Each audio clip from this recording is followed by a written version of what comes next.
श्रीराम जय जय राम। बद्ध आणि मुक्त यातला फरक. बद्ध हे जगाचे असतात, मुक्त हे जगाचे नसून एका भगवंताचे असतात. संतांची चौकशी करताना त्याची उपासना कोणती, गुरु कोण हे पाहतात, त्याच्या आईबापांची नाही चौकशी करत. संतांना देहाची आठवण नसते, ते आपला देहाभिमान मी पण भगवंताला देतात. परमात्म्यापेक्षा विषयाची गोडी ज्याला जास्त तो बद्ध. विषयाचे प्रेम कमी होणे म्हणजे मुक्त दशेच्या मार्गाला लागणे. मी भगवंताचा म्हटले की तिथे बद्धपणा संपला. आपण बद्ध आहोत हे तरी आपणच बद्ध आहोत अशी भावना करून घेतली आहे. म्हणून आपण मूळ तेच रूप स्वयंसिद्ध असताना सर्व इंद्रिये मिळून होणारा देह मी आहे असे म्हणतो आणि त्यामुळे देहाला जे सुख दुःख होते ते आपल्याला झाले असे म्हणतो. आत्मा स्वतः त्यापासून अलिप्त असतो, परंतु आत्मा आणि देह वेगळा नाही असे आपण म्हणत असतो. म्हणून मी तोच देह आणि हा देह तोच आत्मा अशी आपली भावना दृढ झालेली असते. परंतु आपण बोलण्यात मात्र माझा हात दुखावला किंवा माझ्या पोटात दुखते असे म्हणतोच की नाही. म्हणजे प्रत्येक अवयव माझा म्हणणारा कुणीतरी वेगळा आहे हे खरे. आपल्याला ते बरोबर समजत नाही इतकेच. मीपणा हा आपल्यात इतका बांधलेला असतो. आपले मन विषयाच्या आनंदात रंगते म्हणून तिथे आपण आपलेपणाने वागतो. परंतु विषयच जिथे खोटे तिथे मन रंगूनही ते नाहीसे झाले म्हणजे आपल्याला दुःख हे होणारच. आपण दुसऱ्यावर अवलंबून राहिलो म्हणूनही सुख दुःख होते. म्हणून आपण त्या सर्वांपासून निराळे आहोत असे समजून वागावे. हे होण्यासाठी परमेश्वराची भक्ती करायला पाहिजे. भक्तीला जर काही आड येत असेल तर आपली देहबुद्धीच होय आणि ती गेल्याशिवाय खरी भक्ती होणारच नाही. तरी आपण परमेश्वराचे आहोत असे समजून वागावे. जे जे होईल ते ते त्याची इच्छा म्हणून झाले असे समजून वागू लागलो म्हणजे आपली देहबुद्धी हळूहळू कमी होत जाईल. याकरिता काही तप याग वगैरे करावे लागत नाही. संसार सोडून वनातही जावे लागत नाही आणि विशेष आटाआटीही करावी लागत नाही. जे घडते ते मी केले हा मीपणा टाकून मी देवाचा आहे असे म्हणून आणि जे होईल त्यात आनंद मानून राहावे म्हणजे मीपणा सुटत जाईल. हे मी केले नाही, परमात्म्याच्या इच्छेने झाले असे मानले म्हणजे मीपणा राहिला कुठे. श्रीराम जय जय राम. चैतन्यवाणी. ज्याप्रमाणे मनाने मी देहाचा आहे असे समजूत झालेल्याने आपण देहरूप बनलो, त्याचप्रमाणे मनाने मी भगवंताचा आहे असे म्हणत गेल्याने आपण भगवत रूप बनून जाऊ. श्रीराम जय जय राम. भक्ती आणि श्रद्धा. भक्ती म्हणजे केवळ देवाचं नाव घेणं नाही तर मनापासून देवावर विश्वास ठेवणं. श्रद्धा म्हणजे डोळे मिटून केलेला विश्वास नाही तर अनुभवातून आलेला आत्मविश्वास. एकदा का एका गावात रामू नावाचा शेतकरी राहत होता. रोज सकाळी शेतात जायच्या आधी तो देवळात जाऊन म्हणायचा, देवा आजचं काम तुझ्या नावानं. एका वर्षी पावसाने साथ सोडली, शेत कोरडं पडलं, सगळे शेतकरी निराश झाले. पण रामू म्हणाला, माझा देव मला विसरणार नाही. रोज तो देवाचं नाव घेत असे, शेतात जाऊन पेरणी करत असे. जरी पाऊस आला नव्हता तरी त्याची श्रद्धा ढळली नाही.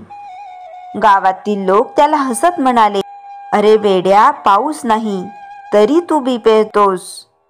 रामू हसला आणि म्हणाला, मी बी पेरतो कारण माझी भक्ती आणि श्रद्धा दोन्ही खरी आहे. मी पेरतोय, पाऊस देणं त्याचं काम. काही दिवसांनी आकाश काळं झालं आणि मुसळधार पाऊस पडू लागला. सगळ्या शेतकऱ्यांची शेतं उघडी होती, पण रामूचं शेत हिरव्या पिकांनी बहरलं होतं. हीच खरी भक्ती, जी श्रद्धेने नांदते. भक्ती म्हणजे शब्द नाही, कृती आहे. श्रद्धा म्हणजे भीती नाही, निश्चय आहे. आपल्याकडे संत तुकाराम महाराज म्हणतात, जे का रंजले गांजले त्यासी म्हणे जो आपुले, तोची साधू ओळखावा, देव तेथेची जाणावा. म्हणजेच जो इतरांच्या दुःखात सहभागी होतो तोच खरी भक्ती करतो.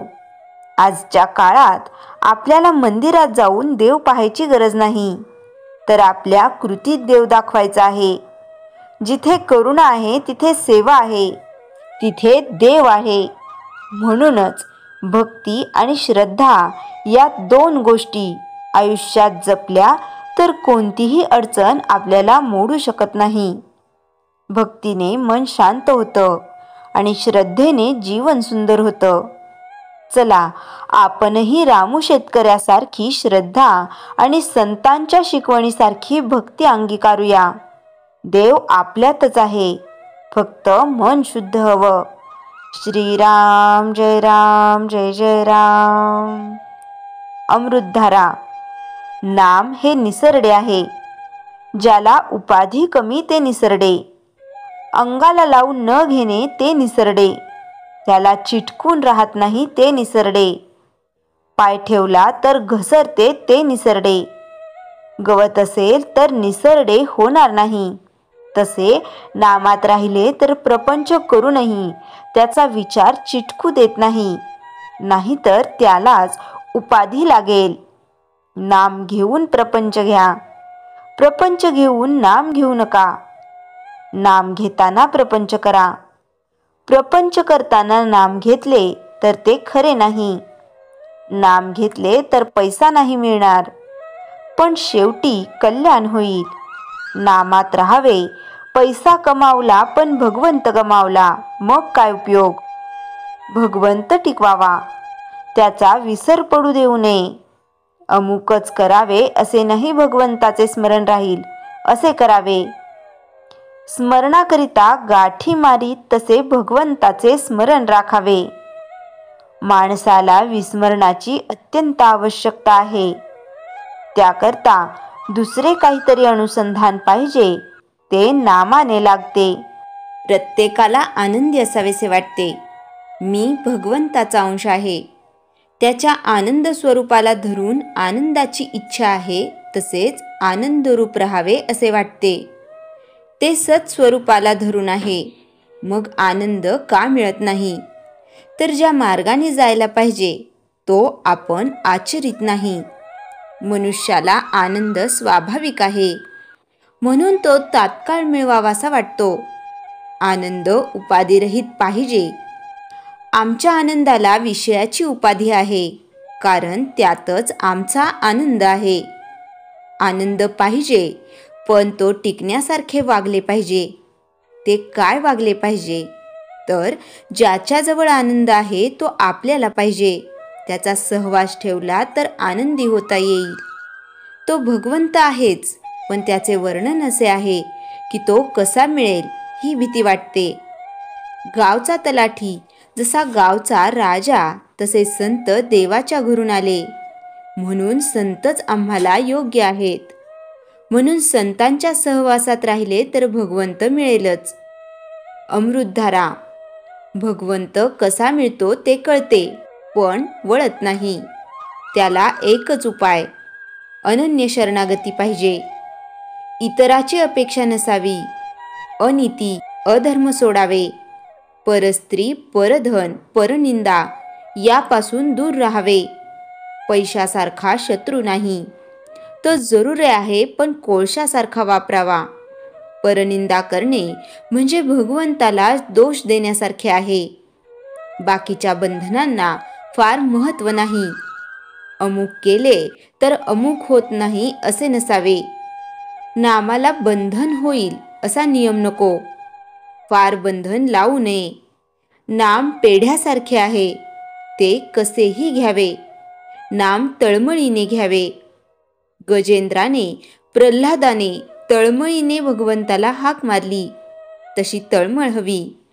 त्याच्या आड वासना येते म्हणून ती सोडावी व आहे त्यात समाधान ठेवावे. शुद्ध भावना, शुद्ध अंतःकरण ठेवा. मी भगवंताचा व्हावा हे म्हणावे. मग तो ठेवील त्यात समाधान राहील. आशीर्वाद. श्रीराम जय राम जय जय राम.